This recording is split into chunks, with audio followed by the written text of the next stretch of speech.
xafladan waxaa soo qaban qaabiyeen haweenka gobolka Nowdal ku dhaqan waxaana lagu soo dhaweynayay Professor Ahmed Ismaaciil Samatar oo maalmihii ugu dambeeyay booqasho ku jooga caasimadda gobolka Nowdal ee magaalada Boorama. Professorkii iyo wafdigii uu hogaaminayay markii ay soo galeen hoolka weyn ee xalay lagu qabtay xafladan waxaa lagu soo dhaweeyay ciyaaraha hidaha iyo dhaqanka gaar ahaan ciyaarta loo yaqaan sayliciga.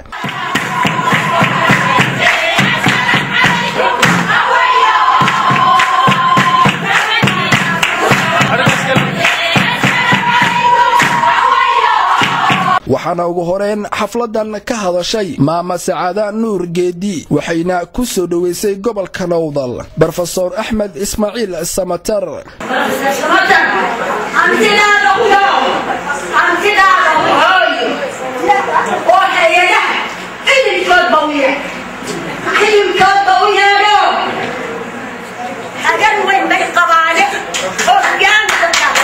sidoo kale Marwa Caasha Cabdilaahi Cilmi Kaluunle iyo Marwa Faaiisa Sheekh Saciid Sheekh Xasan oo iyaguna madashan ka hadlay ayaa waxa ay faahfaahiyeen ujeedada ay u soo qaban qaabiyeen xafladan iyagoo hadalo soo dhaweyn iyo xog waraysi u badan u jeediyay Professor Ahmed Ismaaciil Samatar.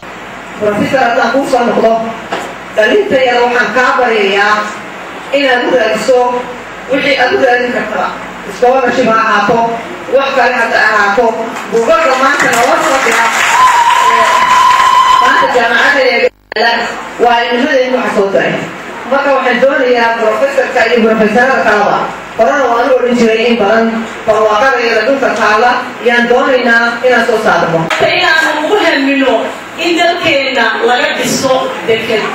حتى تبغى تقول سجاسي يا بروفيسور هذا الحوار وتريدي حواريسي وحتى لو يدنا حرمة لقد تعاون كرا إن مدارس تلبسوا إن تحفظ القرآن تقرأ لبسوا إن هواين كوارثي إسبيتال كجيس كأفريقيا لغوي ما ده السفرة كهواين وحفظ كنا كجانا لغوي ده إن لقد نرجعين أولا.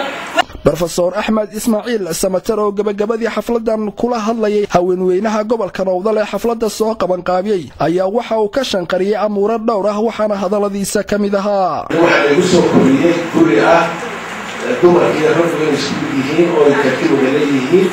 oo ilaahay awsiiyay labadaba awood ay adduunyada ka tabcada ka shaqeeyaan oo marka equality inay dumarka laga kuleeyihiin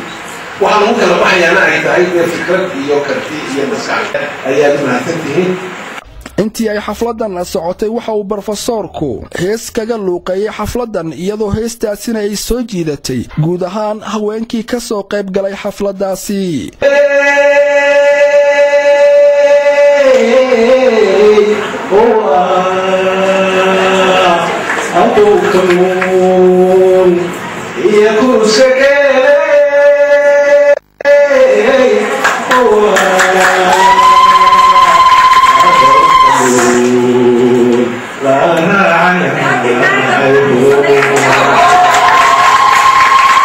عبد الفتاح أحمد هرواناج نيوز مقالة بورما.